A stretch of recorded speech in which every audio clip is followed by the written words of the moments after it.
the different parts. So here first we'll start with periodic trends of main group elements and transition elements.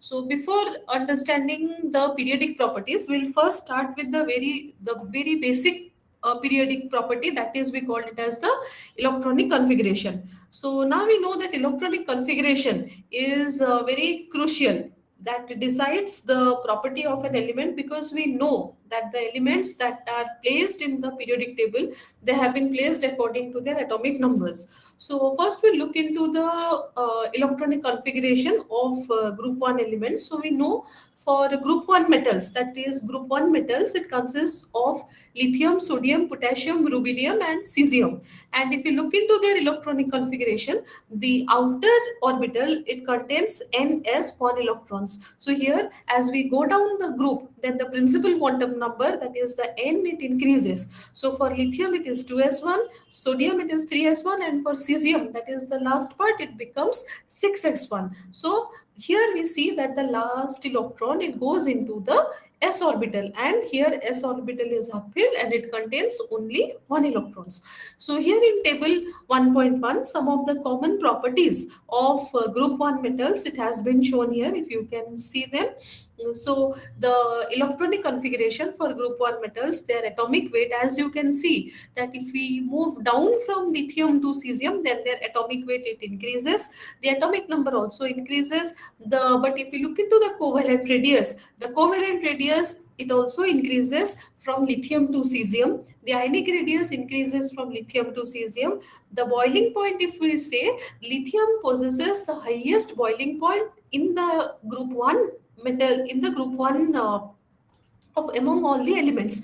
So and the least boiling point among them is shown by cesium. Similarly, if we look into the melting point, lithium has the highest melting point and the lowest melting point is shown by cesium. So the density, if we look into the density here, for the cesium it is 1.87, and that is the maximum in this group.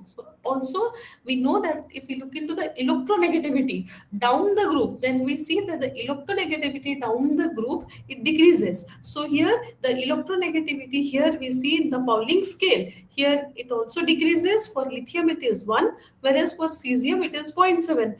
But if we look into the electronegativity according to the Aldred-Rachau scale, we also see there is a difference in electronegativity from lithium to cesium. And the ionization energy, that is kilojoules per mole. So here because the size of lithium is the smallest and the size of sodium is the highest, so we see the ionization energy, it keeps on decreasing from lithium to cesium. That is, the maximum ionization energy is for lithium and the lowest ionization energy is for cesium. So this is the general periodic properties for group 1 elements that has been shown here. So similarly for the group 2 metals, the some of the periodic properties has been shown here. So if you look from beryllium to radium, then the atomic number, it we know that it increases. So and the general electronic configuration for the group 2 metals is ns2. So here if we look at the, if we look here, it is given here, this is here it is 2s1, and for the electronic configuration here it is ns2. So so the atomic weight, it also increases from beryllium to radium. The ionic radius, it increases, the covalent radius increases, but the boiling point and the melting point, this decreases. And as we see, the electronegativity also decreases, the ionization potential, it decreases from beryllium to radium. So here if you look into the ionization energy column, here there is 1 is written and 2 is written. So what is this 1 and 2 they mean? So they mean the first ionization potential and the second ionization potential. So what is this ionization potential first and second? So we know that ionization potential, it means that the amount of energy that is required to remove an electron from the outermost cell of an isolated neutral gaseous atom. So let us consider here for group 2 element, we know that the outermost electronic configuration is ns2. So therefore there is a possibility that 2 electrons can be removed from the outer shell. So when we remove one electrons, let us for this take the case of beryllium. When we remove the outer electron, first electron, then the first ionization potential, it is 900 kilojoules per mole. But if we look into the second ionization potential, it increases, it becomes almost double the value of the first ionization potential. And this is the same value, that is the second ionization potential, it keeps on increasing for all the elements in comparison to the first ionization potential. Now why does this occur? Because after removing one electron from the group 2 element, then there is also another second electron that is present, and since this is an s orbital, and now it is becomes difficult, it is closer to the nucleus, it becomes difficult to take it out from the outermost electron. That is why the second electron second ionization potential, it increases for the other elements that is present here in the group. So the transition elements have properties which are transitional between the s and p blocks. Now we know that since the placing of the transition elements, that is between the s block and here it is the p block, so the properties of the transition elements, they are in between that of the s and the p block elements. So in the s and p block elements, the electrons are added to the outer shell of the electrons. So according to the UPEC definition of a transition element, we say these are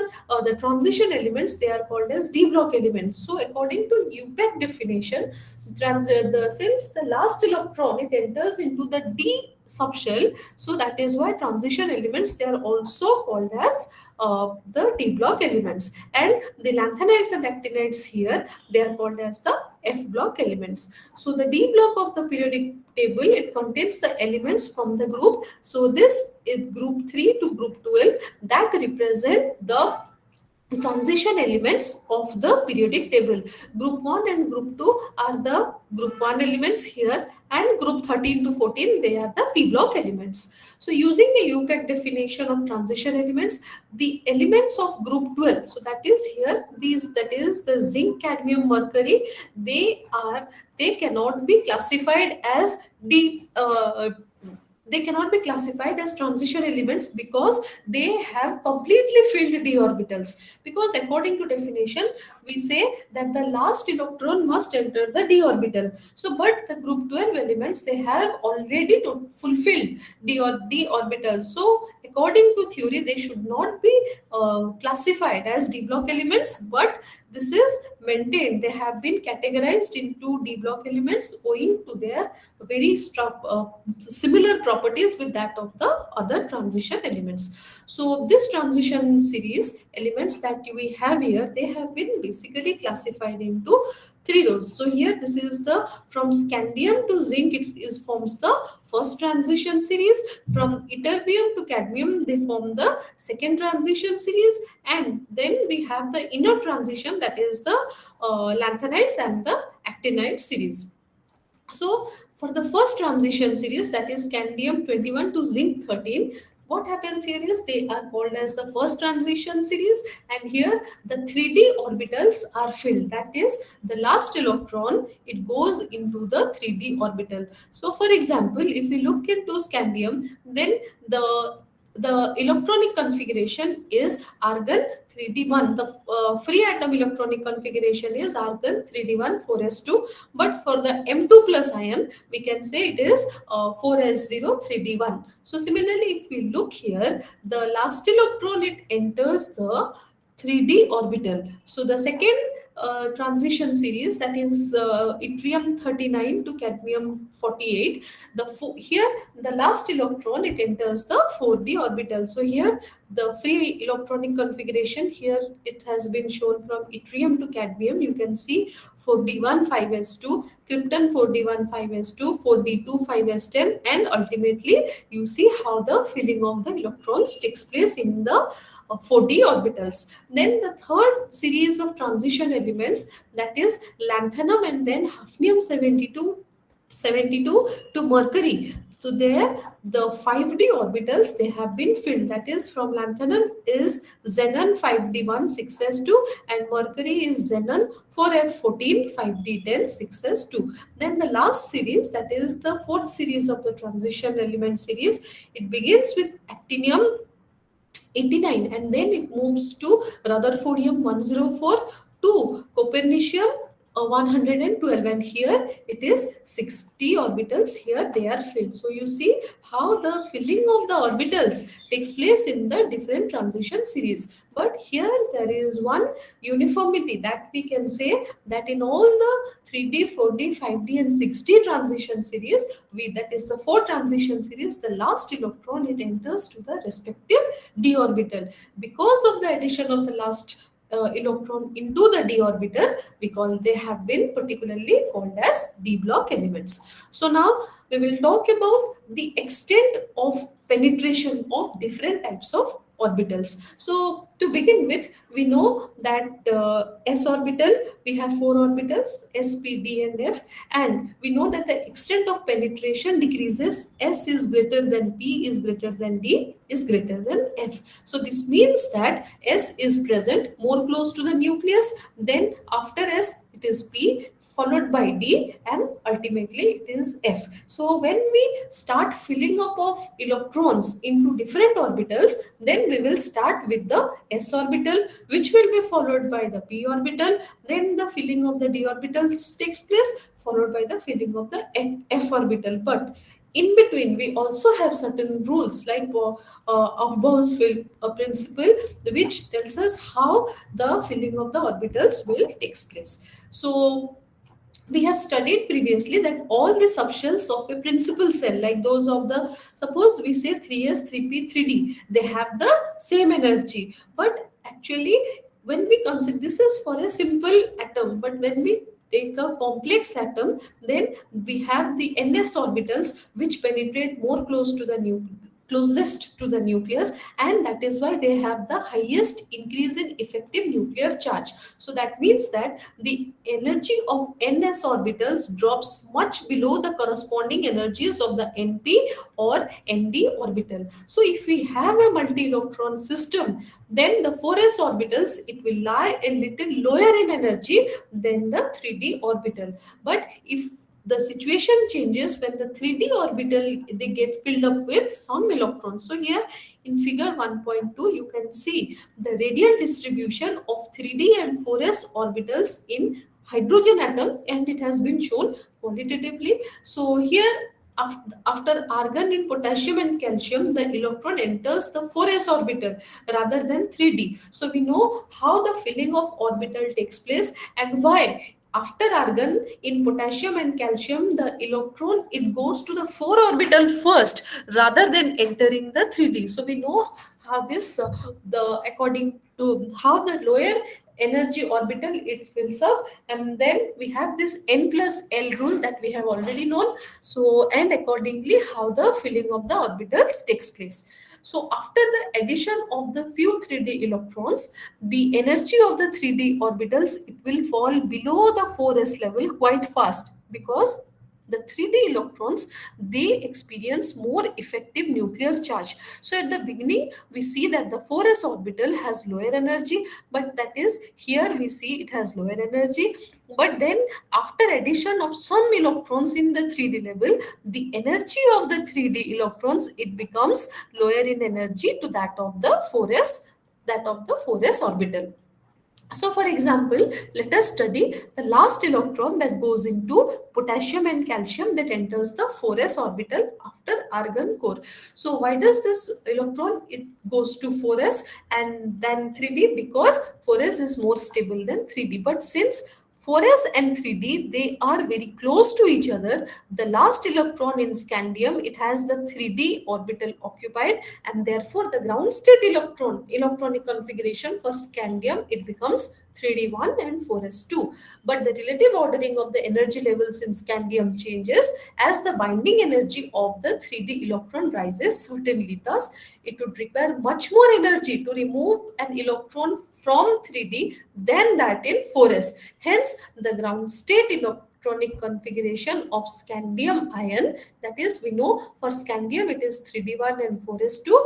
So for the scandium ion it is 3d1 and 4s1, and it is not that 3d0 and 4s2. So this is how the ground state, the electronic configuration for scandium 0, it becomes 3d1 4s2. So if we want to write the electronic configuration for scandium plus ion means one electron it has to be removed. So we will not remove that one electron from the d orbital, because it requires more energy to remove an electron from the 3d orbital than the 4s orbital. So the electron is held in lesser energy in 4s orbital, and it is easier to remove one electron from the 4s orbital in comparison to the 3d orbital. So the electronic configuration of scandium plus ion is argon core 3d1 and 4s1, and it is not 3d0 and 4s2. Similarly, after zinc, the that is argon 4s2 3d10. So if we look into the 3d orbital, here it is a, for zinc it is fully filled orbital. So that comes the p block elements. We know that it has been shown here in figure 1.1, the filling of zinc. The next orbital that is available is 4p, which has the capacity of taking up a maximum of 6 electrons, because we know that p orbital can accommodate a max of 6 electrons. So in the next 6 elements, the 4p orbitals, they are filled in a regular manner. Then the noble gas krypton, it has the configuration 3d10 4s2 4p6. So thereafter it comes the question, which orbital would be filled first, whether it is 4d or 5s or 5p. So well, we know that the 4d has a higher energy as compared to 5s and 5p. So the 2s block elements, they come after that, followed by the transition series with yttrium. It becomes krypton 4d1 5s2 and silver as krypton 4d10 5s1. So here then again comes cadmium, where it is 4d10 5s2, and after the 6 elements it becomes xenon 4d10 5s2 5p6. So after 4p, then 5d and 6s orbitals are available. So this is how the filling of orbitals takes place in the subsequent elements.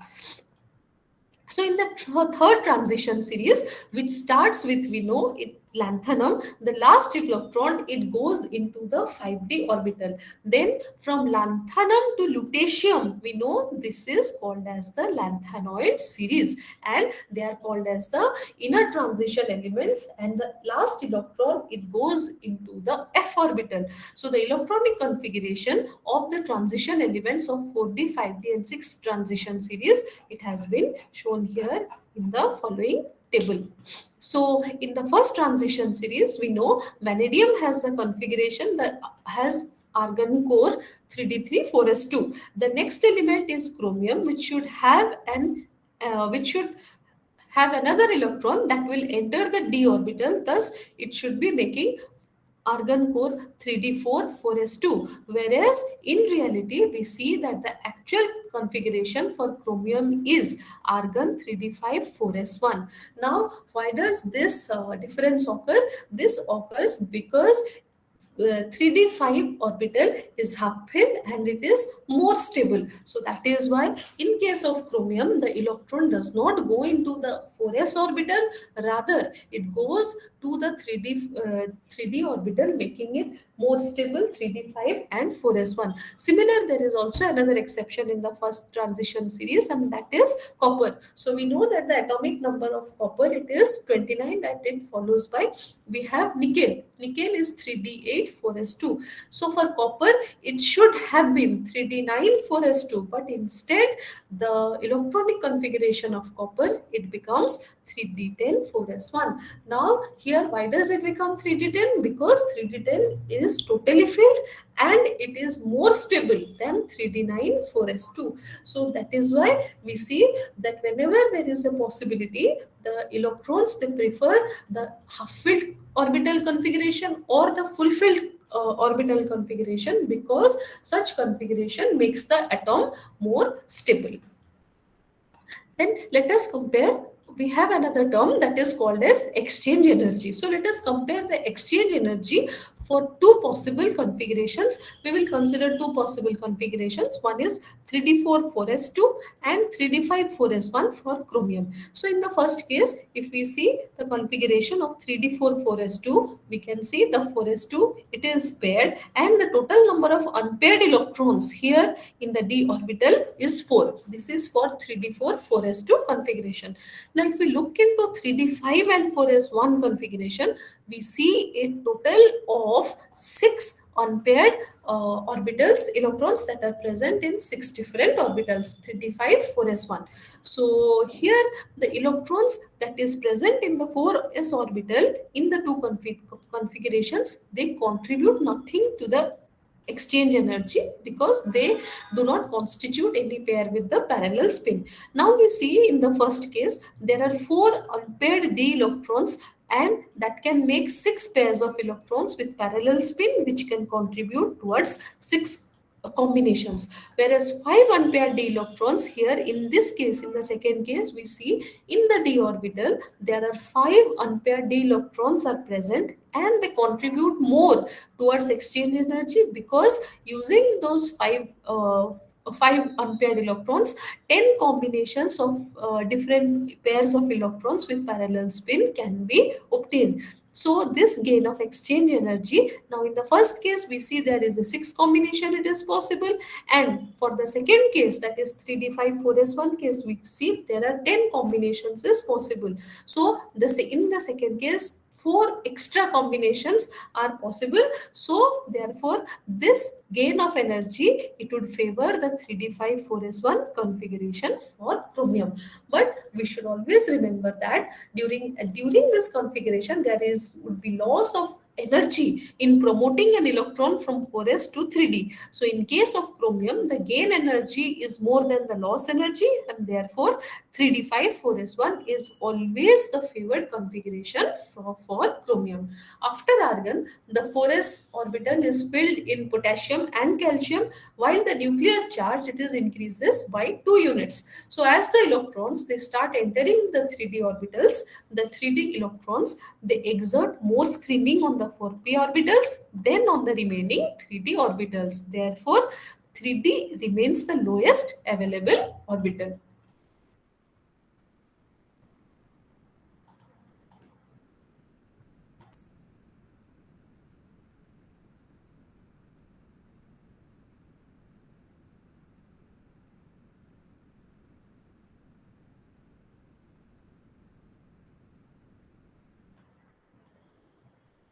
So now coming to the periodic trends in properties. So first is the atomic radii. So what is and how do we define an atomic radii? An atomic radii is a measure of the size of the electrons.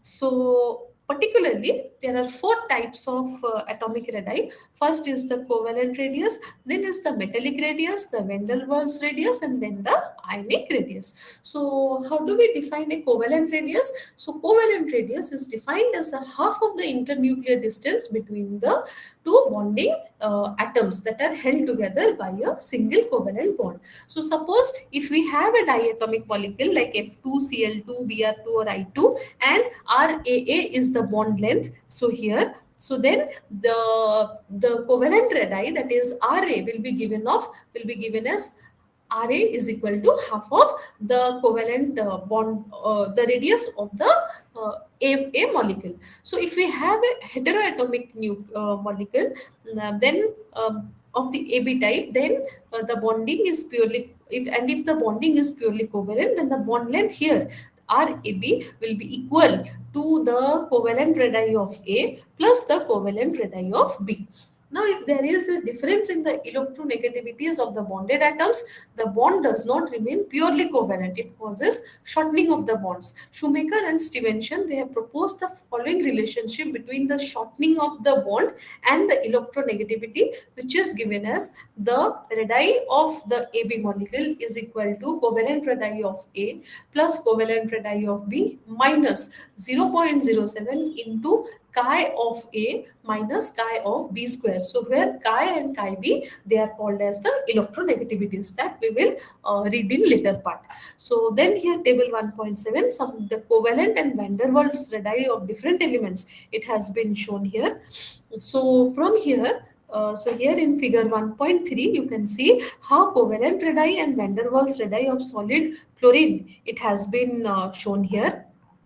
So figure 1.3, it shows the difference between the covalent radii and van der Waals radii of chlorine. So it is evident from the figure. If we look into this figure, we see that x and x dash, they that half of the distance between x and x dash of the two non-bonded neighboring chlorines of adjacent molecules, it is called as the van der Waals radius, whereas the half of the internuclear distance between the two nuclei x and y, so that gives us the value of the covalent radius of the chlorine atom. So the van der Waals radii, it represents the distance of the closest approach of an atom to another atom while it is in contact with it, but not covalently it is binded, or covalently it forms any bond with the other molecule.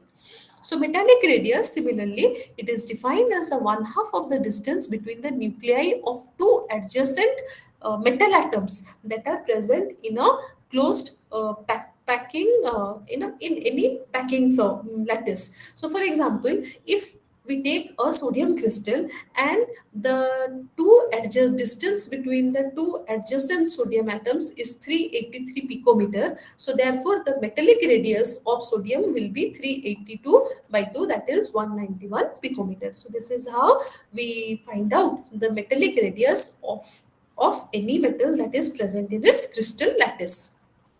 Then coming to ionic radius. Similarly, ionic radius is defined as the distance between the nucleus of an ion and the point up to which the nucleus has influence on the electron cloud. So all common cations, they are smaller than all common anions except for rubidium and cesidium, which are the largest cations and which are larger than oxide and fluoride ions. Oxide and fluorides, they are the smallest single atom anions. Now this happens as there are not only loss of electrons from a partially filled outer shell, but there is also an increase in the overall positive charge on the ion. Conversely, when we look into an anion formation, the addition of an electron to an atom, it increases the size due to the increase in interionic repulsion in the valence cell and decreases in the effective nuclear charge. So in general, we can say there is a decrease in size from anions to covalent radii of corresponding atoms to cations. Thus, in a series of isoelectronic species, so here series of isoelectronic species is given. That means they have the same number of electrons.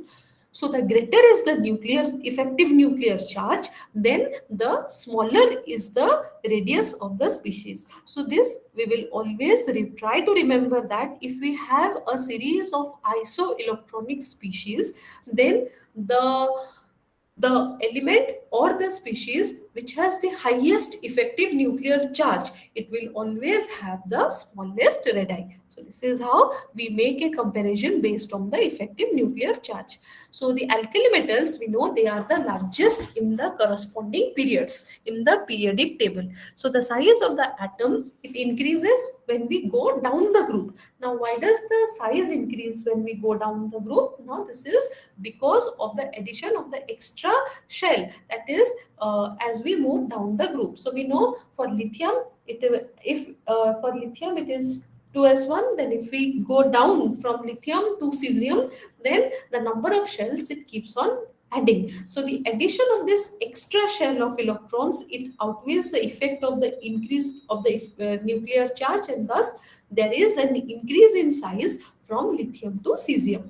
Then the atoms of the alkaline earth metals, if we, that is group 2 elements, the size of the group 2 elements, it is always smaller than that of the group 1 elements. Now why does this happen? This happens because of the increase in effective nuclear charge with the increase in atomic number. So as the atomic number increases as we move across the period, then the effective nuclear charge it also increases. So as a result, the effective nuclear charge, if it increases, then the force with which the nucleus pulls the electron towards itself will also increase, and therefore as the force it increases, then the size of the atoms it gradually decreases. So similarly, their ionic radii, the ionic radii of group 2 elements are also smaller than those of the group 1 elements, because the removal of the two orbital electrons it increases the effective nuclear charge even further. So here in table 1.8 you can see the metallic and ionic radii of different elements that has been listed here along with their oxidation states. So the trend in the variation of the metallic radii in alkali, alkaline earth and transition metals whose values have been given in the above table. So we also see from the above table that as we move from alkali metals to alkaline earth metals and from alkaline earth metals to the transition series, then the radii it decreases steeply. But within the transition series, the radii does not change much. That is, the rate of decrease of the radii is very slow. Now, this could be due to an increase in inter-electronic repulsion after the addition of the sufficient number of electrons in the d orbitals due to the increase in size. So here in figure 1.4 you can see this is the trend of the metallic radii of the alkali, alkaline earth and transition metals of 4th, 5th and 6th periods. So we'll consider this group 4. So for the period 4 we see from potassium to calcium it increases for up to scandium, titanium, vanadium and chromium. But after chromium we see that the change in the radii is almost similar. It is very slow. So here we say that since all the electrons it goes into the d orbital, then there is the number of d electrons there is a gradual increase in size because due to inter electronic repulsion. So therefore the change is not marked much, but we see it also increases beyond cobalt. Then coming to the various factors that affect the atomic radii. So there are two factors, particularly two basic factors which influence the atomic radii. First is the principal quantum number, that is the n. That is, we know that if a new shell is added, then the atomic radius is gradually increased. Like for example, in group 1 element, if we talk of lithium and cesium, so as cesium is present down the group and the principal quantum number, that is the n value, it increases, therefore the size of cesium is the highest in comparison to lithium, which is the lowest. So then there is another factor, very important factor, which influences the atomic radii, and that is called as effective nuclear charge. So this effective nuclear charge, it is very important. And what is this effective nuclear charge, we'll discuss in just details. So here we'll just take a break of 5 minutes and then resume with effective nuclear charge.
Okay, we were talking about effective nuclear charge. Uh, so this is a very important factor that influences the atomic radii. So first we will discuss what is this effective nuclear charge. So for the first is it is the amount of positive charge that is felt by the outer electrons in an atom. It is always less than the actual charge, that is Z of the nucleus of the atom. So mathematically we can say the Z star, that is the effective nuclear charge, it is given as Z star is equal to Z minus S, where the S it is called as the screening constant or it is called as the shielding constant. Now there is a certain rules that we call it as the Slater rules, which helps us in determining the value of the screening constant. So once we know the value of this shielding constant, that is S, then we can find out the effective nuclear charge for our atom concerned. So what does this rule say? The first is, with the help of Slater's rule, it says that first we need to write out the electronic configuration of the atom in the following order. That is 1s, then 2s, 2p, 3s, 3p, 3s, 3p, 3d, 4s, 4p, 4d, 4f, likewise. That is, we'll first write out the basic electronic configuration that is present here. Then the electrons in any group higher in this sequence than the electron under consideration, they contribute nothing to the S, that is the screening constants. Like for example, in titanium atom, the electronic configuration is 1s2, 2s2, 2p6, 3s2, 3p6, 3d2, and 4s2. So the two electrons in the 4s2 orbital here, that is present in the total higher orbital. So they will not contribute anything towards the screening constant for the electron which is present in the 3d orbital. So we'll always find out the electron which is present in the higher orbital that will have zero contribution to the electron under consideration in the lower orbital. So then for an electron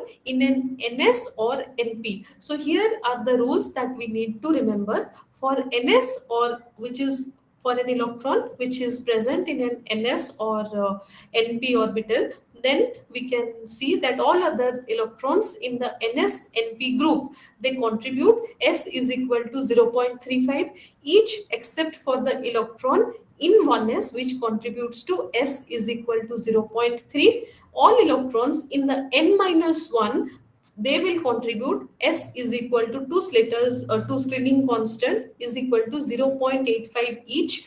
The all electrons in n minus 2 or lower shells, they will contribute S is equal to 1 each. So then we will consider the electrons which is present in an nd or nf orbital. Like all electrons in the same group, that is nd or nf, they will contribute 0.35 each. And those in the groups which lie lower in the sequence to that of nd or nf, they will contribute S is equal to 1 each. So now we will apply this latest rule and calculate the Z star, that is the effective nuclear charge for an electron in potassium and zinc atom. So first we'll consider the electronic configuration of potassium. We know is 19, that is 1s2, 2s2, 2p6, 3s2, 3p6, and 4s1. Now the grouping of the orbitals, we will group them accordingly. First is 1s, then 2s, 2p, then 3s, 3p, and ultimately it is 4s, 1. Now we will put the value of the S, that is the screening constant from the Slater's rule, and for the electron which is present here in the 4s orbital. And here we will find out that it will be given as 0.83 into 8. So now here we will add up all the electrons that is present in the lower ns and np orbitals plus the one electron here that is present here in the s orbital, and ultimately we will find out the value to be 16.8. The effective nuclear charge Z star will be, the Z is the actual atomic number, that is 19, that is the actual nuclear charge, that is 19 minus 16.8. So the effective nuclear charge will be given as 2.20. So this is how we can calculate the screening constant or the Z star for any atom or electron, that for any electron that is given to us. So here the electronic configuration for zinc has been shown, and likewise it has been solved. So here in table 1.9 we can see the effective nuclear charge for the first 30 elements, and it has been shown here. Like for example, for hydrogen, Z is equal to 1, the screening constant is 0, so therefore Z star is equal to Z minus S. So here it is 1, and likewise up to zinc it has been shown here how the value of S and Z star is written here. Then coming to periodicity in the atomic radii. So we will now look into the periodicity in the atomic radii. Two general periodic trends. We have four different types of atomic radii, but two general periodic trends they have been observed in these four atomic radii. So these are the atomic radii. It decreases along a period and it increases when we move down the group. So these changes in effective nuclear charge and the principal quantum number in the periodic table. So first important thing is atomic radii. When we move across a period, then the atomic radii it will decrease, but when we move down the group, then the atomic radii will increase. So as shown in this table 1.9, there is a steady increase. So here if we look into table 1.9 in this table, then there is a steady increase in the value of Z star from alkali metals to halogens, that is from the L of period 2 and 3. But there is no change in the value of the principal quantum number because the electrons they get into the same principal cell. So as a result of this, there is a steady decrease in the covalent radius from 123 and 156 pm, that is for lithium and Na, and for fluorine respectively. So here in figure 1.5 you can see the variation of covalent radius with the atomic number. Here this is the atomic number, the covalent radius here is taken in picometer. Then we can see the variation from, this is from lithium to fluorine, sodium to chlorine, and here likewise the difference has been plotted. So in comparison to the above, the decrease in covalent radii, so this is for the variation of the covalent radius. So in comparison to the above, the decrease in the covalent radii across a transition series, it is very slow. That is, the rate of the decrease of the covalent radii becomes very slow. Now we know that when we go across a transition series, there is a only small increase in the effective nuclear charge, that is by only 0.15 units. So therefore only a small decrease in atomic radius from one element to another it takes place. Across the 10 elements of the first transition series, there is an overall decrease in covalent radius by only 19 picometer, so which is much less than that across the seven normal periods of 2, that is from period 2 and period 3. So but because of this, the covalent radii of elements from Ga to Kr following Zn becomes not much smaller than expected. So here we see, because, and then also there is a factor that also hampers this the atomic radii of the transition elements, and that is the presence of the lanthanoids and the actinoids. In the lanthanoid element, the filling of n minus 2f orbital takes place, while simultaneously the nuclear charge increases. Thus, the electrons that are present in the n minus 2f orbital, they shield the ns electron. Once the ns electron is shielded, that is important because they particularly determine the size from the increase in the nuclear charge almost completely. So because of this, there is a very small decrease in the atomic radius from one element to another. So this decrease, that we call it as the lanthanoid contraction, because of the presence of this lanthanoid contraction, we see a very the change in the atomic radii across the lanthanoid elements is very less, and this will be studied in details in about the lanthanoid series. Then on descending any group of the periodic table, the number of electrons in the valence shell it remains constant, but there is an addition of an extra cell to the element as we go down the group. So the effective nuclear charge that is felt by the valence electrons, it nearly remains the same. So with the increase in the principal quantum number, and increase in atomic radii is generally observed when we move down the group. So there is an increase in the atomic radii of alkali and alkaline earth metals as we proceed downwards in the group. But with the inclusion of the 3D elements in period 4, the increase in the radii elements from gallium to bromine is smaller than expected. Similarly, because of the presence of this lanthanoid contraction, the atoms of the transition elements of this period, they are almost the similar size to that present in the period 5. So these are some of the factors that which influences the atomic radii of the elements present in the periodic table. So here in figure 1.6, this is figure 1.6, which shows the variation of in the radii of M2 plus ions for 6 coordinate complex of the transition metals of 3D series.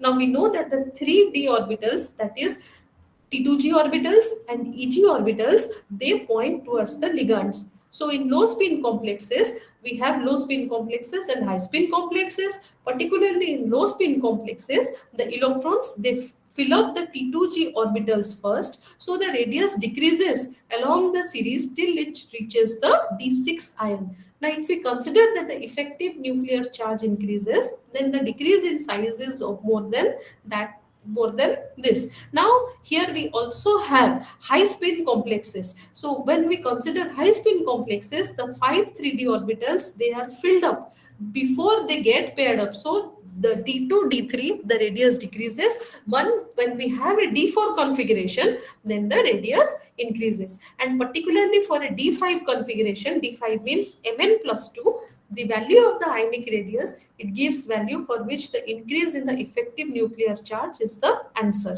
So accordingly, so the even in the presence of the high spin complexes and low spin complexes, the presence of different types of ligands and the nature of the d orbitals, they also influence the size of the ionic radii of the central metal atom or the central metal ion.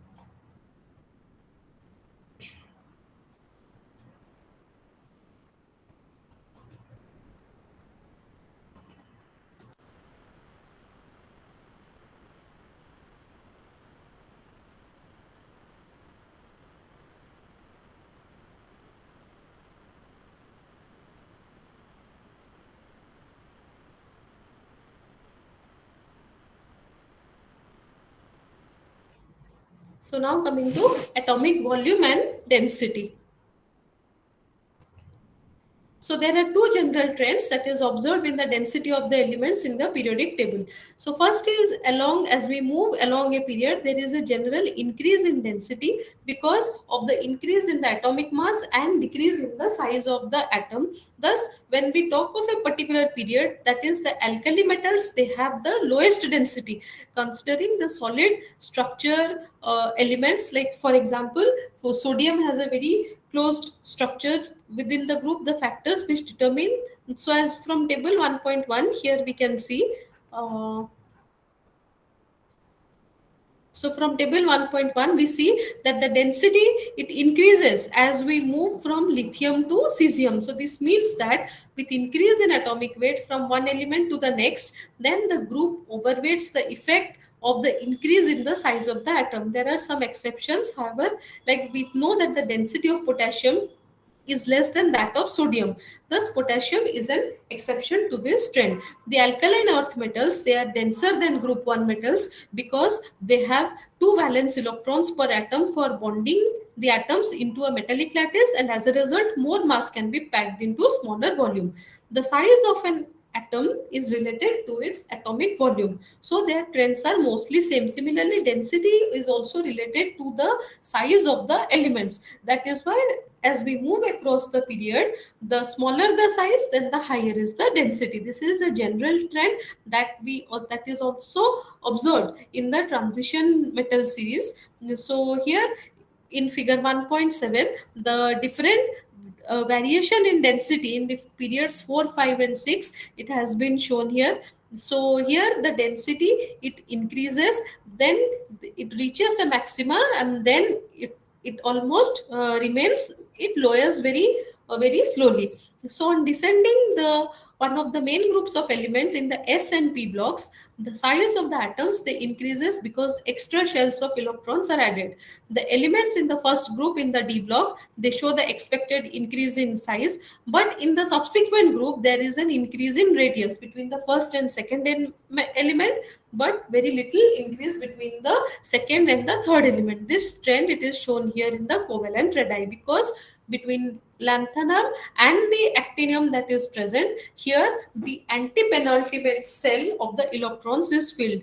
The atomic volumes of the transition elements they are very low when they are compared with the group 1 and group 2 elements. So here this is a very well known factor. The atomic volume for particularly the D block elements they become very slow, they're very low when we compare them with the other group 1 and group 2 elements. So there is a gradual decrease in the size of 14 lanthanoids from cerium to lutetium, which we already know, and that is called as the lanthanoid contraction. So due to this lanthanoid contraction, the second and third row transition elements they have similar atomic or covalent radii, ionic radii. As a result, they also have similar lattice energies, solvation energies, and other ionization energy. So that the difference in the properties between the first and second row transition elements it is much higher than that the difference that is observed between the second and third row elements. Now the effects of the lanthanide contraction can be particularly seen towards the right hand side of the D block. So the lanthanide contraction it determines the properties of the right hand side of the D block elements. Then coming to melting and boiling points. The alkali metals are soft and they can be cut with a knife. So we know this because sodium metal can be cut easily with a knife. As a result of increase in size and repulsion of the non-bonded electrons, their cohesive energy it decreases and thus the softness increases when we move from lithium to cesium. So these metals they also have very low melting and boiling points, and these melting boiling points they decrease as we go down the group. For particularly group 2 metals they have higher melting points when they are compared to group 1 elements, and this is because the outermost electron of group 2 elements is ns2, that is they carry a +2 charge on the cations, which causes them to be strongly attracted to the electrons, and therefore so their removal is difficult and hence they have high melting points. So the melting point and boiling point of the transition elements they are very high. Normally they are very high, that is typically they melt above 1000 degrees centigrade, but there are certain exceptions. Like we know that the melting points of lanthanum and silver they are under just below they are 1000 degrees centigrade, and we know mercury which is liquid at room temperature and it melts at -38 degrees centigrade. So here it is these are some of the exceptions that particularly don't adhere to the transition metal group. The high melting points of this transition elements they are in marked contrast to their low melting points for the S block elements. So here S block elements you can see for lithium and cesium the melting point is very low, but for transition elements they have typical of in the ranges of 1000 degrees centigrade. So if we plot their value for period 4 5 6, you can see how the transition metal almost reaches to values of 3.5 K, that is 3500 degrees centigrade. Here it has been shown. So the melting points of the transition elements it depend upon the strength of the metallic bond, which increases with the availability of the electrons to participate in bonding. So if we look into figure 1.10, then we can see that between calcium and scandium, that is where the first d electron is seen, that is atomic number 20 and 21, there is a jump of almost 700 degree centigrade that in the melting point. So this unpaired d electron it leads to higher interatomic forces, and therefore the increase in the strength of the metallic bond which is shown in the high melting point and boiling point values. But this we cannot generalize this observation, that is the addition of one d electron will cause such a rise in the in the melting and boiling point value, because when we move across any period in the periodic table, the values of the melting point it first increases till the middle of each transition series and then it decreases. That is we have first increasing, then it reaches a maxima, and then it comes down. So if you look at the value of the melting point, there is a sharp decrease of melting point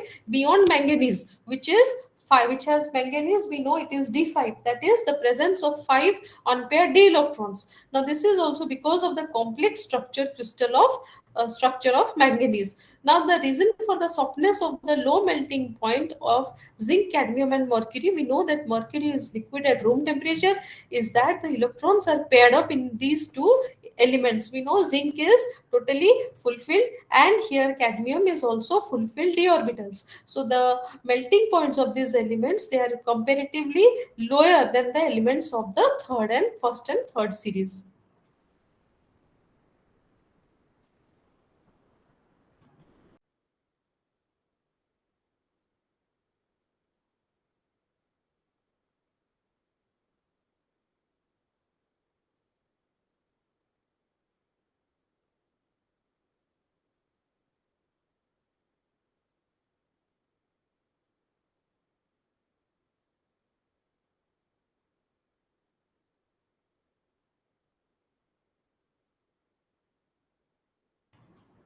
So this is next is coming to ionization energy.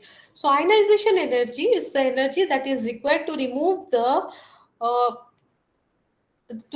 outermost electron from an isolated gaseous atom in its ground state. So here it is given as M is the metal that is present in the gaseous state, M plus E. Since more than one electron can be removed from an atom, we call them as the successive ionization energy. So the first electron, after it is removed, the energy associated with it is called as the first ionization energy or the first ionization potential. Similarly, if we remove the second electron, then we call it as the second ionization energy, and the likewise. So here, that is for M plus, if we remove an electron, then it becomes M2 plus, which is the second ionization energy for this for the corresponding element. The ionization energy I of an outer valence electron, it is related to the effective nuclear charge that is felt by the electron, and the average distance from the nucleus is given by I is equal to z star into e square by 2 into 1 by r average. So here z is star represents the effective nuclear charge, e represents the charge on the nucleus, and 1 by r average, it represents the distance of the electron from the average distance. R represents the average distance of the electron from the nucleus. So thus the higher is the effective nuclear charge that is felt by the electron, then higher will be the ionization energy. So here, if the estimating the R average, it is important. Also, completely, we know that the completely filled and half filled substance, they are comparatively more stable, because the removal of an electron from such type of cells is very difficult. So here, here it should be always be remembered that ionization energy or the ionization potential of elements which have completely or half filled the or half filled electronic configurations, then they require more energy. The valence shell electronic configuration of noble gases, they are exceptionally stable, and therefore they have the highest ionization energy, because they are to their outermost cell are completely filled, and that is why removing an electron is very difficult. They are susceptible to all such ionization energies or electronegativity, and therefore they are called as inert gases. Then coming to the periodicity in ionization across the periods. So we'll look into what will happen to the ionization energy if we look move across different periods. So the values for the ionization energies has been shown here in table 1.10 for the different periods for the different elements. So the variation of ionization energy in a particular group or period is best shown by plotting a graph between the ionization energy and their atomic number. Here in figure 1.10 we can see this is the atomic number has been shown here from 1 to 100. The value of the ionization energy in electron volt, it has been shown here in the y-axis, and then the value, it has the plot has been made, and we can find out this can be explained how the IP or the IE, it varies with atomic number. The first ionization energy that we first, group 1, we will talk about it. They acquire the electronic configuration of the preceding noble gas elements. Therefore they have a high tendency of giving up the single outermost electron. We know that for group 1 elements the outermost electronic configuration is ns1. So therefore they have this tendency to give up this one electron. Therefore their first ionization energies are very low in the corresponding period. So therefore they are the most reactive among the all metals.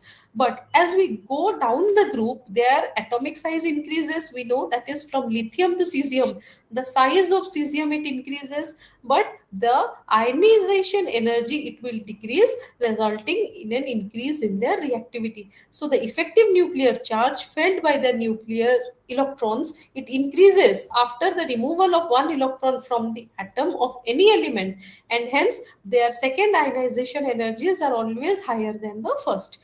However, in the case of alkali metals, that is Li plus, Na plus, K plus, we know that they have the stable electronic configuration like all that of an inert gas. So therefore the removal of an electron from this positively charged group 1 metals, it is very difficult. So that is why group 1 elements, they never form plus 2 cations. They always form univalent cations only. That is, we always see Na plus. We have never, it is not possible to form Na plus 2. So this is the explanation for the formation of the first ionization energy of the group 1 elements. So we see that these elements, that is the group 1 elements, they have high electropositive character, that is called their metallic character, which increases as we go down from lithium to cesium. So in fact, rubidium and cesium are so electropositive that they emit electrons whenever they are exposed to light. That is, we call commonly called as the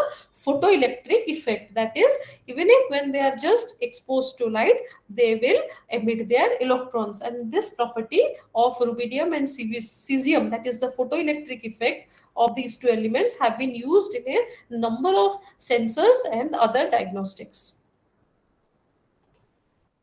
So the first ionization energy here in table 1.10 of shown here of alkaline earth metals is more than that of the corresponding group 1 elements. Now this is because the alkaline earth metals, they have high effective nuclear charge and they are smaller in size. Thereby the electrons, they are more tightly held to the nucleus. The second ionization energy of these elements is almost twice their first ionization energy.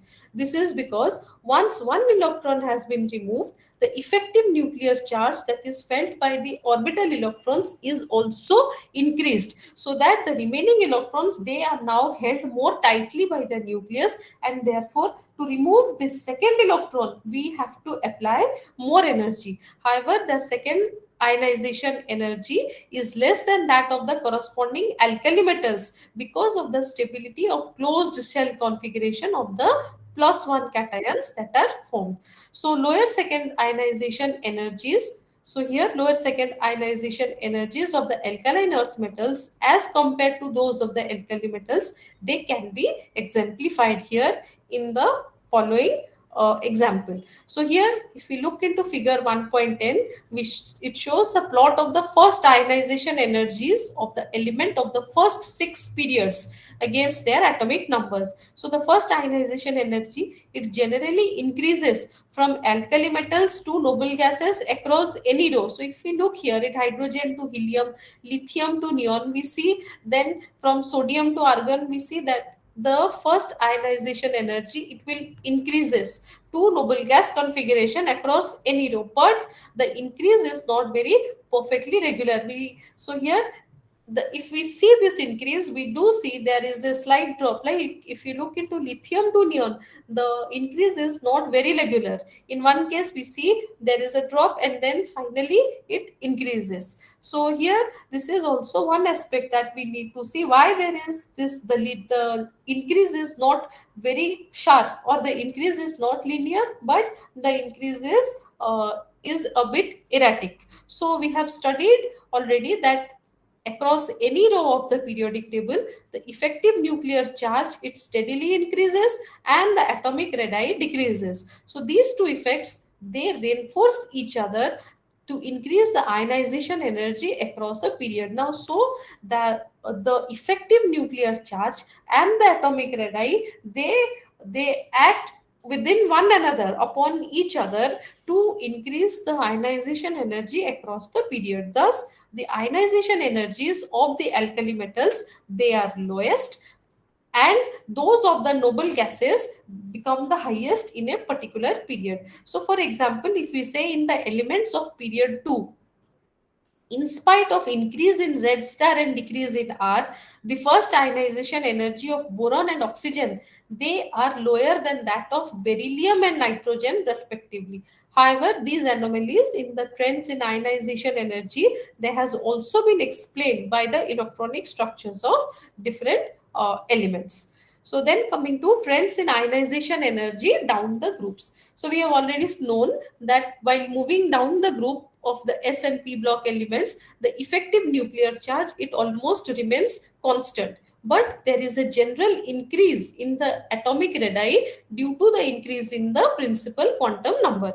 Thus, the dominant factor here in determining the ionization charge on moving down the group is their atomic radius rather than their effective nuclear charge. So the first ionization energy it decreases down the group because of the addition of the new shell, that is the increase in the principal quantum number. But in the case of transition elements, opposite trends are observed. That is, the first ionization energy of the corresponding elements of 3D and 4D they remain almost similar, but these are smaller than the first ionization energies of the elements of 5D series. So higher values of ionization energies of the 5D transition elements they are consistent because of their relatively small size of the atoms. Then trends in successive ionization energies. So we have already defined successive ionization energies, that is second, third, depending on the number of removal of electrons from the element. So here is the list of the successive ionization energy of the first 20 elements. Here it has been shown here. So from this table, we can see that successive ionization energies of an element, it becomes larger because the removal of successive electrons, they because they go more close to the nucleus, they leave a higher charge on the nucleus. So that is, we also see from the above table that the difference between the successive ionization energies of a particular element is not constant. Sometimes we see there is a very big jump whenever an electron from a subcell of lower n is removed for the first time. Like for example, alkali metals, for alkali metals the second ionization energy it is very much high than the first, and for alkaline earth metals the third ionization energy they are much larger than the second. And if we consider the halogen family, the eighth ionization energy is very much higher than the seventh. So now, to explain all this, the only we will not consider the effective nuclear charge. The stability of the electronic configuration also plays a greater role in determining the successive ionization energies for any particular element.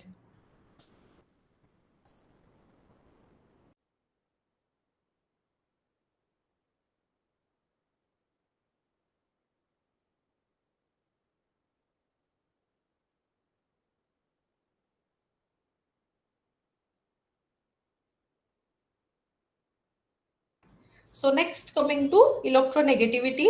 So electronegativity is the tendency of attracting an electron pair by towards itself by an atom. So it is not a directly measurable quantity, but it is a theoretical concept which was first developed by Pauling. So here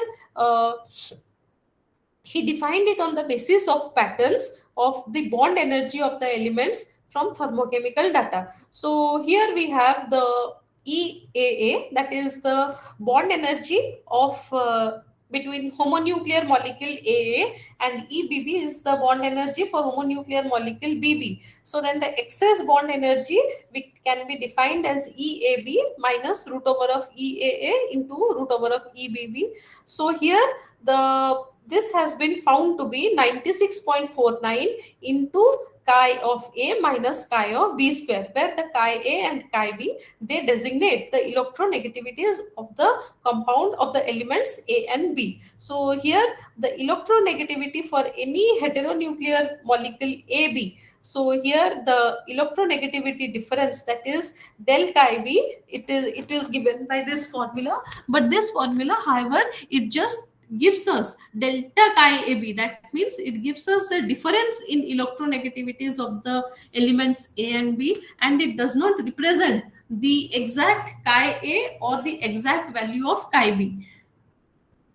So as the largest electronegativity difference on this scale between the most electronegative element, that is fluorine, and the most electropositive element, that is cesium, was found to be 3.3. So Pauling assigned a whole number to, that is arbitrarily he assigned a whole number, that is 4, for fluorine, so that the all values of electronegativity of the elements, they remain positive. So here this is called as the Pauling formula.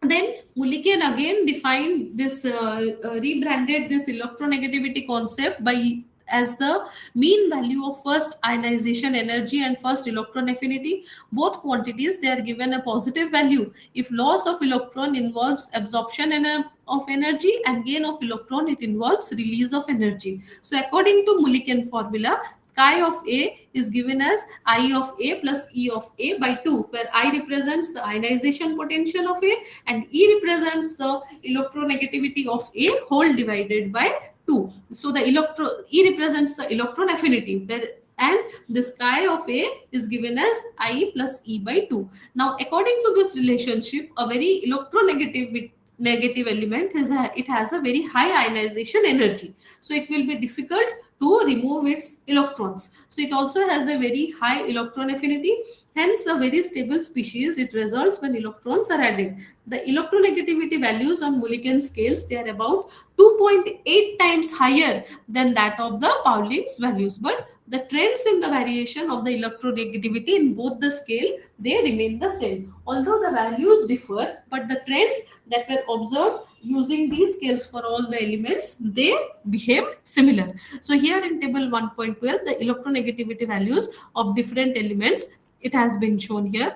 Then there is another scale that we call it as the Aldred-Rachau scale. So as per this scale, electronegativity is equated to the force of attraction between an atom and an electron that is separated by a distance equal to the covalent radius of the atom. So where Z star is the effective nuclear charge, E is the here E is the electronic charge, R is the covalent radius. A plot of Paulink's electronegativity and Z star by R square, it gives us a straight value. So here, using all this formula, Albert-Rachau scale, the electronegativity of any element, that is chi A, it will be given as 3590 Z star R square plus 0.744. So this is the exact value for any electronegativity of an element we can calculate from Albert-Rachau scale. So all the electronegativity scales, they give average values of electronegativity of the elements in different bonding environments. So the larger the difference between the electronegativity of two elements, the more polar will be the bond between these two elements. So then coming to periodicity in electronegativity.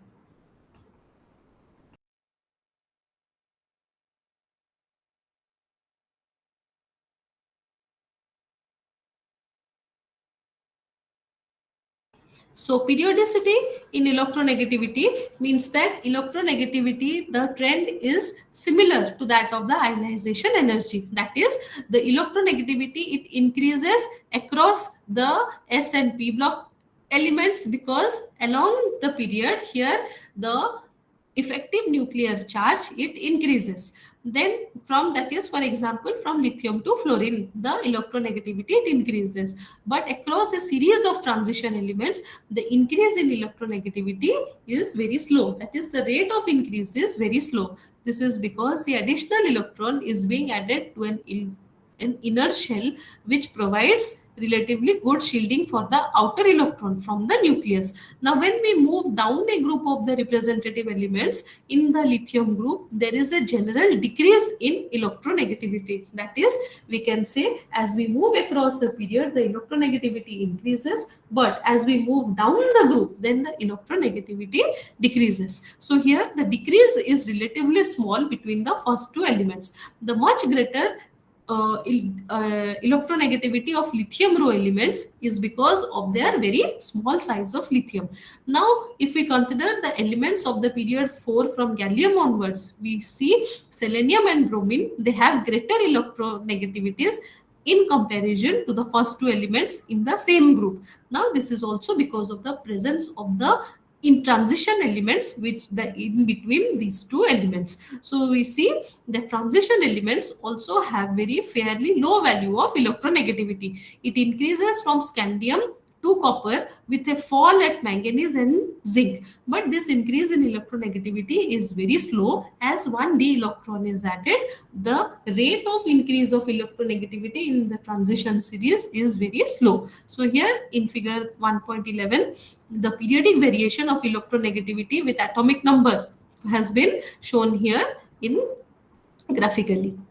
Then is electrode potential. So what is electrode potential? Now when a metal is placed in a solution of its ion, a potential difference is set up between the metal and the solution. So now here this concept here it is shown in figure 1.12. So the value of this potential difference for a particular metal, it depends upon the particular of the metal, the concentration of the metal ions in the solution, and the temperature at which the electrochemical reaction will proceed. So by convention, the potential difference that is set up in a 1 molar solution of metal ions at 298 K, it is called as the standard electrode potential.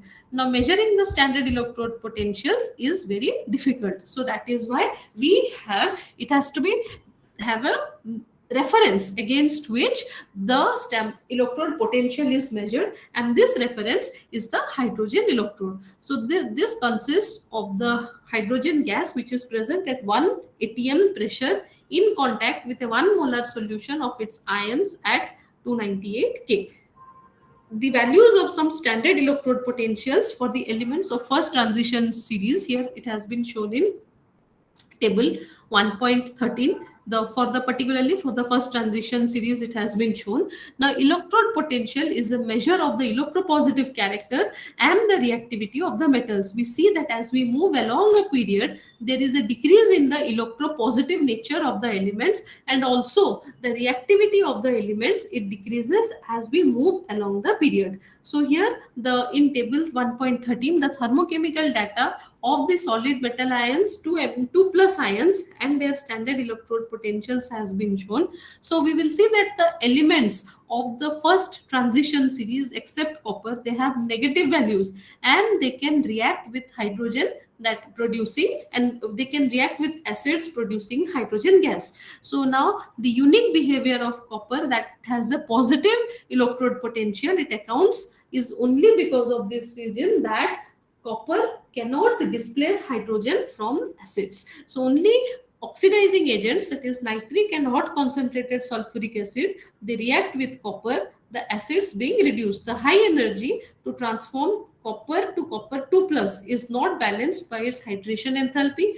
The general trend towards less negative E0 values across the series is related to the general increase in the sum of the first and second ionization enthalpies. Now it is interesting to note that the value of E0 for manganese, nickel and zinc are more negative than expected from the trend.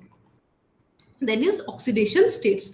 The transition elements, usually they exist in several different oxidation states. We know that the transition elements are the only elements which exhibit variable oxidation state. Now this variable oxidation state occurs because of the presence of their vacant d orbitals. So this is the oxidation states are maybe also related to their electronic structures, that is the presence of their vacant d orbitals, and also to their sizes. So here we will remember that chromium and copper, they have extra stability because chromium is 3d5 and copper is 3d10, that is the completely and half filled orbitals. So here the oxidation states of transition elements, here it has been listed here in table 1.15, and we can see how different elements, particular elements, they have various oxidation states. So here we notice that there is a reduced tendency of higher states towards the end of the series. That is, for if we look at zinc that is present at the end of the series, that is zinc, cadmium and mercury, they form very low oxidation states. For zinc it is +2, for cadmium +2, for mercury it is +1. So if we, the elements that are present at the end of the transition series, they have a tendency to form very low oxidation, reduced oxidation states. So this could be due to the steady increase in the effective nuclear charge along the series, thus pulling the d orbitals into the electron core and not making them readily available for bonding. Like for example, the only oxidation state for zinc is zinc +2, where no d orbital is involved. On the other hand, it is difficult to form species that do not utilize the d electrons. That is, if we look here, scandium is +3. So here the scandium +2 is totally unknown, and Ti +5 is more stable than Ti +2. So here, if we, from this table, we can easily follow the trends in the oxidation state as we go down the group. So here, if we look into this table, a general trend we can talk about, that is the trend in the stability of oxidation states within the groups. It is different for the transition elements and the main group elements. For the main group elements, the higher oxidation states, it becomes less stable down the group. So, and this is called as the inert pair effect. However, for the transition elements, the stability of the higher oxidation state, it increases going down the group. So this is for the transition metal. But when for the main group metal, the higher oxidation state, it becomes less stable, and that arises due to the, happens due to the inert pair effect. Now, so here the highest oxidation states are often stabilized in the oxide and fluoride compounds. It's suppose like MnO4 minus, CrO4 2 minus. So in all these compounds, O2 minus and F minus, they are difficult to be oxidized by the central metal because O and F are strong oxidizing agents. So in table 1.16, the reactivity of certain oxidation states of first transition series elements in aqueous solution, it has been shown. So once the D5 configuration is exceeded, in the last 5 elements, that is D6 to D10, the tendency for all the D electrons to participate in the bonding, it decreases. That is, Fe has a maximum oxidation state of +6. However, the second and third elements in this group, they attain a maximum oxidation state of +8. That is ruthenium O4 and osmium O4. That is ruthenium tetroxide and osmium tetroxide. Now, why there is such a difference between Fe and ruthenium and osmium? So here the reason is because we can ascribe this difference to the size of their atoms. The oxidation states, we have seen, it forms a pyramid. That is, the middle, the element which lies in the middle, it shows the maximum number of variable oxidation state. So the oxidation state of all elements in the elemental state is 0. Suppose several of these elements, they have zero valent and other low valent state in complexes. Low oxidation states, they occur particularly with pi bonding ligands such as carbon monoxide and dipyridine. The high oxidation states, they are displayed with electronegative elements like mostly like oxygen and fluorine. The compounds which are present in higher oxidation states, they are oxidizing in nature and covalent, while those in lower oxidation states, they are reducing and ionic in nature.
So now coming to stability of various oxidation states for Mn, Fe and copper. So the stability, they can be explained by Latimer and Ellsworth diagrams. So Latimer diagrams, they are called as reduction potential diagrams. So they are particularly used to show the stability of the different oxidation states of a particular metal. So arrows, they are put in between different species and their standard electrode potentials, they are written over the arrows and indicating the stability of one oxidation state over the other. So the first point is that we have to construct a Latimer diagram.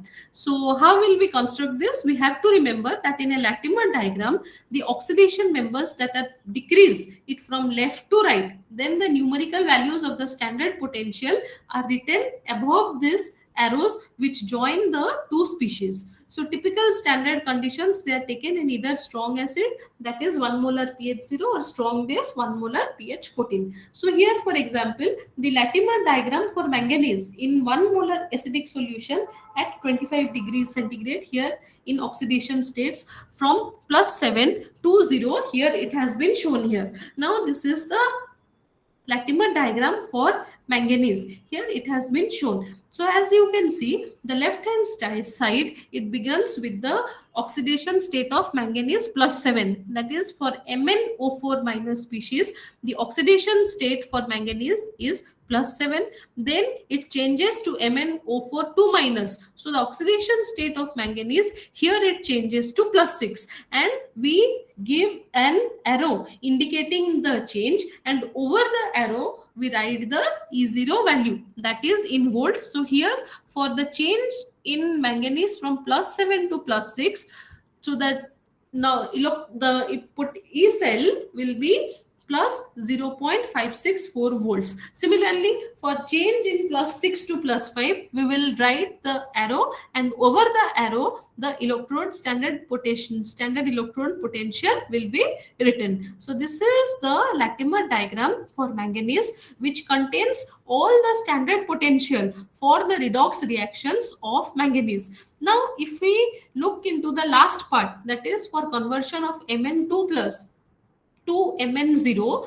then the minus 1.18 volt, here it is written over the arrow. So here it means that Mn2 plus 2 electrons, it forms Mn solid 0, and the E half, that is, and E0, here it is minus 1.18 volt. So now this is how we know the electrode potential that is associated with the standard potential associated with the different oxidation state of manganese. So now if we look at the point for that connects Mn4 plus and Mn3 plus. So the that is E0 for between the two states 4 plus and 3 plus, the E0 that is involved is plus 0.95 volt. Now for conversion, suppose there is a question that we will calculate the standard potential for conversion of MnO4 minus to Mn2 plus. Then what will we do? We will consider all the standard electrode potentials. So for in MnO4 minus, the oxidation state of manganese is +7. And for Mn plus 2, the oxidation state of Mn is +2. So the total number of electrons that is involved here is +7 and -2, so that is 5. And then we will consider all the standard potential in between this step, that is so here one electron is involved for 7 to 6. Then from +6 to +5, one electron is involved and the electrode potential is given.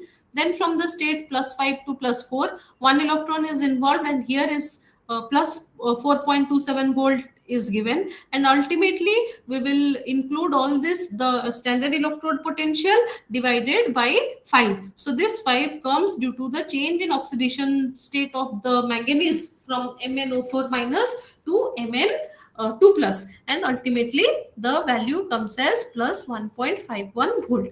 So this is how Latimer diagram, it can be used to calculate the standard potential that is associated with during the change of any oxidation state of a particular element.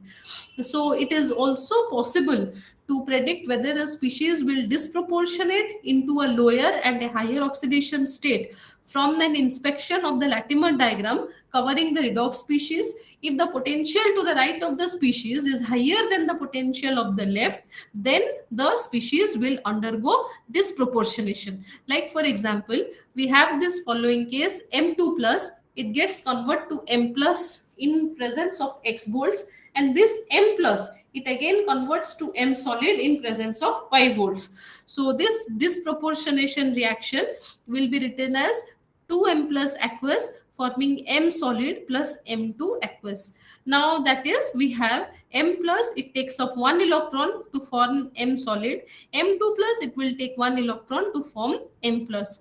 So if we subtract the half reaction from the left hand side to the half reaction from the right hand side, then we get the disproportionation reaction to be E0 is equal to Y minus X.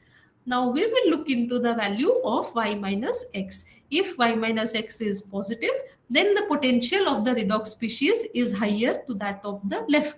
This means delta G is less than 0. Now, so once delta G is less than 0 means delta G is negative.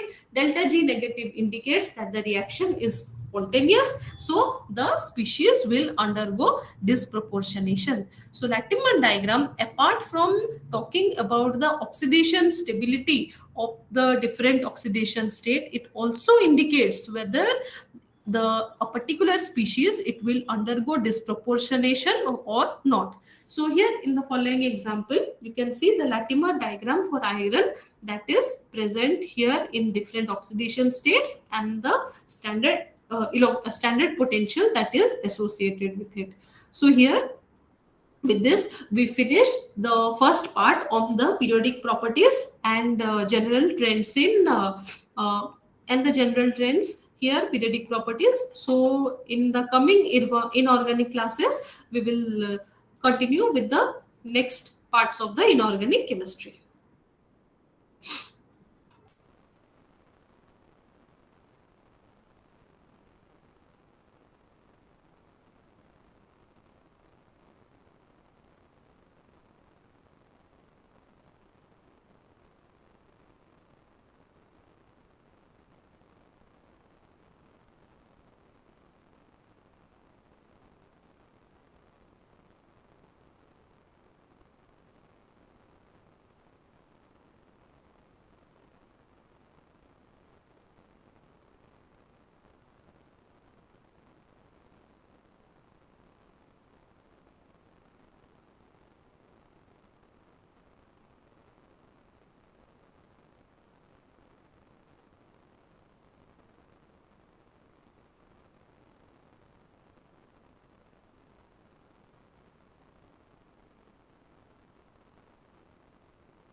Hello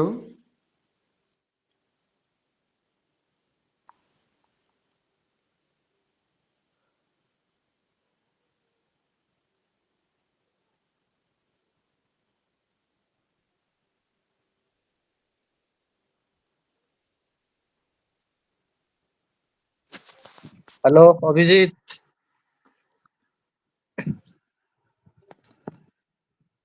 hello हाँ hello.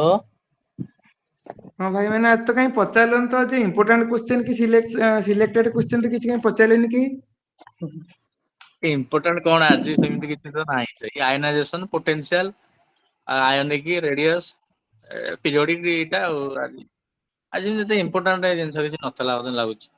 ତଥାପି ଟିକେ ପଚାରି ଦେଇଥିଲେ ମୋ ମତରେ ହେଇଥାନ୍ତା କାହିଁକି ନା ଯେହେତୁ ସେ ପଢୁଛନ୍ତି ନା ଆଉ ପ୍ରତିବର୍ଷ କେମିତି କଣ କ୍वेଶ୍ଚନ ଆସିଛି କଣ କଥା ସେଇ ଅନୁସାରେ କେଟା ଟିକେ ଇମ୍ପୋର୍ଟାଣ୍ଟ ସିଲେକ୍ଟେଡ କୋଶ୍ଚିନ୍ ମଗେଇଛି ହେଲା କି କାଲିକି ଆଜ୍ଞା କାଲିକି ନେକ୍ସଟ ଡେ ମୁଁ ପୋଷ୍ଟ କରିଦେବି। ଲାଷ୍ଟ ଇୟର କୋଶ୍ଚିନ୍ ପେପର କେମିତି ଥିଲା ଡିଫରେଣ୍ଟ ପେପରରୁ ମୁଁ ଜଣଙ୍କୁ ମଗେଇଛି। ମତେ ସେ କହିଛନ୍ତି ଦେବେ ହେଲା ମୁଁ ଆଉ ଟିକେ ଦେହ ଭଲ ନାହିଁ ମୁଁ ଆଉ ତାଙ୍କୁ ରିପିଟ କଲ୍ କରିପାରିନି। ଆଉ ମୁଁ ତାଙ୍କୁ କହିଥିଲି ସେ କହିଲେ ଦେଇଦବା ପାଇଁ ଆଜି ଟ୍ରାଏ କରୁଛି ଆଜି ଦେଲା ଗ୍ରୁପରେ ଆଣି ପୋଷ୍ଟ କରିବି। କାହିଁକି ନା ଗୋଟେ ଦେଖିବା ଆଇଡିଆ ଆସିବ ନା ସେଟା ଆଉ ଆଜି ଏ କ୍ଲାସ ଭଲ ଲାଗିଲା। ହଁ ସେମିତି ଗୋଟେ ଦିନରେ ତ 30+ ପେଜ ପଢି ଦେଇଛନ୍ତି ଆଉ ସିଏ ପଢେଇବେ ନା ତାଙ୍କର ମାନେ ସାର୍ ମ୍ୟାଡାମ ମାନେ ତାଙ୍କର କଣ କଣ୍ଟ୍ରାକ୍ଚୁଆଲ ହିସାବରେ ଏଇନୁ ତାଙ୍କ ସହିତ ଡିଲ୍ କରିଥିବ ନା। ଓହୋ ତାଙ୍କୁ ଦେଇଥିବେ ଯେ ସମୟ ଯେ ଏତିକି ଦିନ ଭିତରେ ଆପଣ ସାରନ୍ତୁ। ଟାର୍ଗେଟେଡ୍ ନା ତାଙ୍କର ଖାତା ଦେଖା ଆଉ କ୍ଲାସ 9ଟା ଟାର୍ଗେଟେଡ୍। ଓହୋ ନା ଇଜି ଥିଲା ଟପିକ ଟା କିନ୍ତୁ ଟିକେ ଆଉ ଟିକେ ଭଲ ହେଇଥାନ୍ତା ସେଇଟା ତାର ମାନେ ପଚାରିତେ ହିଁ ସମୟ ଗୋଟେ ଦଉନାହାନ୍ତି। ସେଇଟା ସିଏ ଟୋଟାଲି ସିଏ ପ୍ରିପେୟାର ହେଇକି ଆସିଛନ୍ତି। ପୁରା 2 hours ଟା କେମିତି ଏକ୍ଜାକ୍ଟ ଆକୁରେଟଲି ସେ ପୁରା ସ୍ପେଣ୍ଡ କରିଦେଇ ପଳେଇବେ। ଘଣ୍ଟେ 40 ମିନିଟ୍ ପଢେଇବେ ମନେକର ଘଣ୍ଟେ 40 ଦେଢ ଘଣ୍ଟା ଧର। ଆଜ୍ଞା 6:20 ହେଲା ଏଇ 6:40 ସରିଲା 45। ସବୁ କାଲି ଦେଢ ଯୋଉ ଘଣ୍ଟା ସାର୍ ଥିଲେ ସିଏ ବି ଟିକେ ଶୁଣୁଥିଲେ ଟିକେ ମାନେ ବୁଝାବୁଝି କେମିତି କଣ ହବ ଟିକେ ପଚାରିଲାକୁ କହୁଥିଲେ ଆଜି ତ ଇଏ ମୋଟେ ଶୁଣିବାର ନାହିଁ। ମୁଁ ସେଇଥିପାଇଁ ସ୍ପିକର ଖୋଲି କିଛି କହିଲିନି ଦେଖିବା କଣ କେମିତି ତାଙ୍କ ଲାଷ୍ଟ ଯଦି କିଛି କହିବେ ଇମ୍ପୋର୍ଟାଣ୍ଟ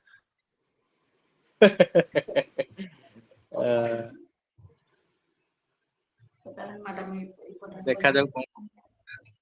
ଆଜ୍ଞା ହଉ ତାହେଲେ ଭାଇ ପଠେଇବେ ତାହେଲେ କ୍ୱେଶ୍ଚିନ୍ ଯଦି ଆସିବ ତାହେଲେ ଦେଖନ୍ତୁ। ହଁ ମୁଁ ନିଶ୍ଚିତ ଗ୍ରୁପରେ ପୋଷ୍ଟ କରିବି। ଗ୍ରୁପ ତ ସେଥିପାଇଁ ମୁଁ ଆଗେ ସେଇପାଇଁ ଫାଷ୍ଟ ଡେ ରୁ ମୁଁ ଗ୍ରୁପ ଟା ଓପନ କରିକିନା ଗୋଟେ କମ୍ୟୁନିକେସନ ଗ୍ୟାପ୍ ହେଇଗଲେ କଣ ହେଲା ସମସ୍ତେ ମୂର୍ଖ ହେଇଯିବେ। ହେଲାକି ଆଜ୍ଞା କମ୍ୟୁନିକେସନ ଆପଣଙ୍କ ଟା ଆମର ଘରଟା କୋଉଠି ଭାଇ? ମୋର ଘର କେନ୍ଦ୍ରାପଡା କିନ୍ତୁ ଭୁବନେଶ୍ୱର ୱେଲ ଏଷ୍ଟାବ୍ଲିଶ ହେଇଗଲାଣି ପାଖାପାଖି 35 ଇୟର୍ସ ଫ୍ୟାମିଲି ଆଉ। ଆଜ୍ଞା ଆଜ୍ଞା କଳ୍ପନା ରୁହେ ଆଉ ବିଜେପି ନଗର। ଆଜ୍ଞା ବିଜେପି କଲେଜ ଆର୍ଟସ ବ୍ଲକ ଟା ପଛପଟ ଆମ ଘର ଆଉ। ଆଉ ନିହାତି ସେଇଠି ତାହେଲେ ପାଖାପାଖି ଟିକେ ହବ କେମିତି ଯେତେବେଳେ ସୁବିଧା ସୁବିଧା ଟିକେ କଲେଜ ତରଫରୁ ଯାଇକି ବି ବୁଝାବୁଝି କରିପାରୁଥିବେ। ମୁଁ ଆଉ ଯାଇନି କଣ ହେଲା 20 days ପାଖାପାଖି ହେଲା ମୋର ଗୋଟେ ଗଲ ଷ୍ଟୋନ ଟିକେ ବାହାରି ପଡିଲା। ମୁଁ 20 ଦିନ ଆଜ୍ଞା ହେଲା ପଡିଗଲି ପୁରା ହସ୍ପିଟାଲରେ ଆଡମିସନ ଥିଲି ଏବେ ରିଲିଜ ହେଇ ଘରକୁ ଆସିଛି। ଆଜ୍ଞା ଦେଖିବା କିଛି ବ୍ୟସ୍ତ ହବାର ନାହିଁ ମୁଁ କୋଶ୍ଚିନ ସବୁ ଆରେଞ୍ଜ କରୁଛି ହେଲା କି। ଆଜ୍ଞା ଯେତେ ଯାହା ସମ୍ଭବ ଆମେ ଗ୍ରୁପରେ ପୋଷ୍ଟ କରିବା। ସମସ୍ତେ ଯେମିତି ପ୍ରିପେୟାର ହେବେ ପ୍ରପରଲି। ଆଜ୍ଞା ଏଇ ଆସାଇନମେଣ୍ଟ ଲେଖା ଚାଲିଛି ଦେଖାଯାଉ କେତେ ଶୀଘ୍ର ସରିଯାଉଛି।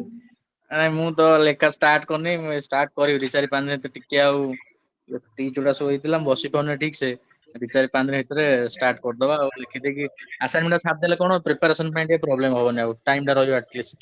ଟାଇମ ଟା ଟିକେ ରହିବ। ହଁ ଆଉ ଯୋଉ ଭାଇ ଯୋଉ ଥିଲା 5ଟା ପେପରରେ ହଉଛି ଆମର ଇଏ କରିବା କଥା ତାଙ୍କର ଯୋଉ କୋଶ୍ଚିନ୍ ଟା ଆସିବା କଥା ଆସିଲାନି ନା ଆସିନି? ନାଇଁ ଆସିନି ତ।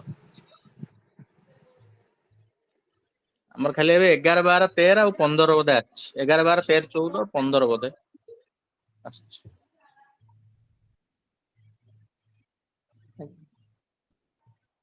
ଆପଣଙ୍କର ଅପସନାଲ କଣ ବାୟୋଲୋଜି ନା ମ୍ୟାଥ? ନାଇଁ ମୋର ବାୟୋଲଜି। ମୋର ତ ପ୍ଲସ 3 ବି ଥିଲା ମାଇନର ଇଲେକ୍ଟିଭ ବାୟୋଲୋଜି ଆଉ ମେଜର ଥିଲା ମାଥମେଟିକ୍ସ ମାଇନର ବାୟୋ। ବାୟୋ ରଖିଦେଲି ଆଉ। ଓହୋ ଆଜି କାହିଁ ଚିନ୍ମୟ ଭାଇ କାହିଁକି ସାଇଲେଣ୍ଟ ଅଛନ୍ତି? ଚିନ୍ମୟ ଭାଇ କଣ ବ୍ୟସ୍ତ ଥିବେ ବୋଧେ ଆଜି। ଆଉ କିଏ ଅଛନ୍ତି ओडिशा पिला? ଆଉ କିଏ ସବୁ ओडिशा ପିଲା ଅଛନ୍ତି ଆଜି। Sucheta madam, Deepika madam, Reena ma'am, ଆଜି ତ ନାହାନ୍ତି ବେଶୀ ଲୋକ ନାହାନ୍ତି ଆଜି।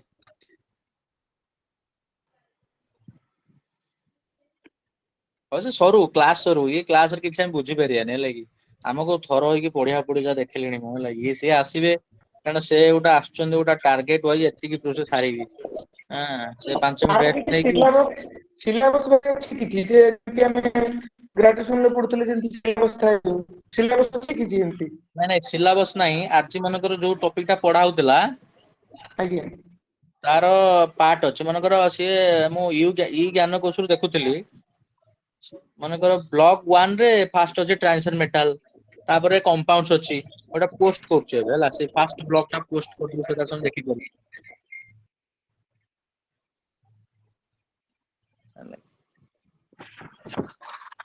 WhatsApp ରେ ନା କୋଉଥିରେ? ହଁ ହ୍ୱାଟ୍ସଆପ ରେ ପଠେଇଦେବି ଆଜି ଆଉ। ଆଜ୍ଞା।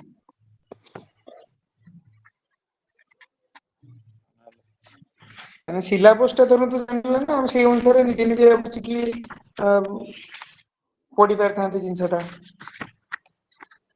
ସିଲାବସ ତାଙ୍କର ତ ସେମିତି ସେଗମେଣ୍ଟ କରିଛନ୍ତି ମନେକର ତମେ ଯଦି ବର୍ତ୍ତମାନ ଗଲ ଇନଅର୍ଗାନିକ ରେ ଫାଷ୍ଟ ହଉଛି ଟ୍ରାନ୍ସନ ମେଟାଲ ଏଲିମେଣ୍ଟସ ଆଉ ଯୋଉ ମଲିକୁଲସ ଅଛି ତାପରେ ମନେକର ଆଜି ଯୋଉ ମ୍ୟାଡାମ ପଢଉଛନ୍ତି ଆଜ୍ଞା। ଆଜି ମନେକର ଯୋଉ ମ୍ୟାଡାମ ପଢଉଛନ୍ତି ଦେଖ ସିଏ ଆଜି ପଢେଇଲେ ଯୋଉଟା ପଢେଇଲେ ମନେକର ଦେଖ ମୁଁ ଗୋଟେ ପଠେଇ ଦଉଛି ବି ଫାଷ୍ଟ ପଢେଇଲେ main group element transition element structure of molecules and organometallic chemistry ହେଲା କି ଆଜ୍ଞା। ଏ ଦିଟା ବର୍ତ୍ତମାନ ପଢେଇବେ ସେ ବ୍ଲକ 1 ର ଦିଟା ଅଛି ଇନଅର୍ଗାନିକ କେମିଷ୍ଟ୍ରି 11ଟା ଆମର ଯୋଉଟା main group element transition element structure molecule organic volume 1 ଟା ଇଏ ହଉଛି ଏତିକି ତାର କୋର୍ସ। ହଁ ବହିରେ ବି ଅଛି ଯେ ବ୍ଲକ 1 ରେ ୟୁନିଟ 1 ୟୁନିଟ 2 ବାସ୍ ବାସ୍ ୟୁନିଟ 3 ୟୁନିଟ୍ 1 ଅଛି। ଏତିକି ହେଲା ୟୁନିଟ୍ 2 ହଉଛି ଷ୍ଟ୍ରକ୍ଚର ଅଫ ମଲିକ୍ୟୁଲ୍ସ ୟୁନିଟ୍ 3 ହେଲା phosphorus nitrogen phosphorus and nitrogen sulphur nitrogen compound. ବାସ୍ ଏତିକି ପଢେଇବେ ସିଏ ଆଉ।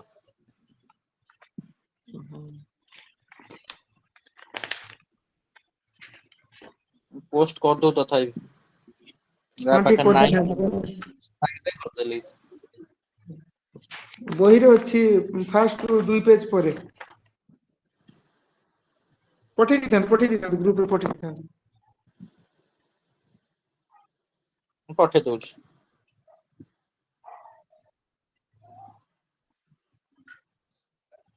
ପଠେଇ ଦେଇଛି।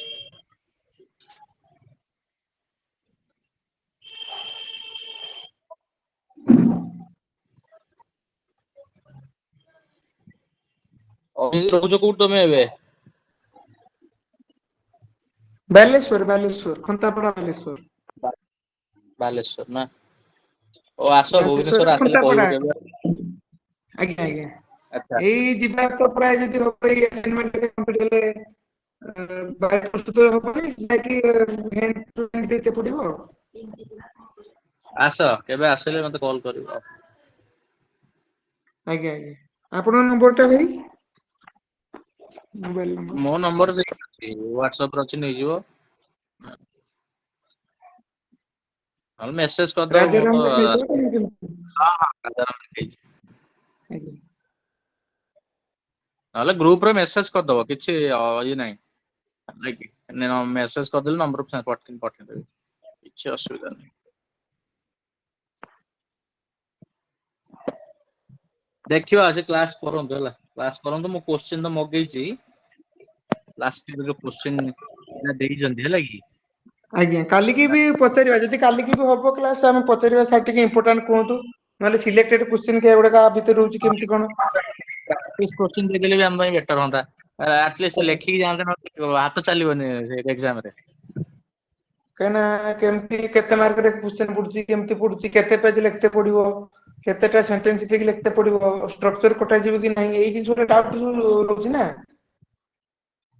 ଆଉ ସେଇଟା ବି ସେ ଟିକେ କ୍ଲିୟର କରୁନାହାନ୍ତି ଟିକେ କାଲିକି ପଚାରିବା କାଲିକି ଆସନ୍ତୁ ପଚାରିବା ଟିକେ। ଠିକ ଅଛି। ହଉ ଠିକ ଅଛି।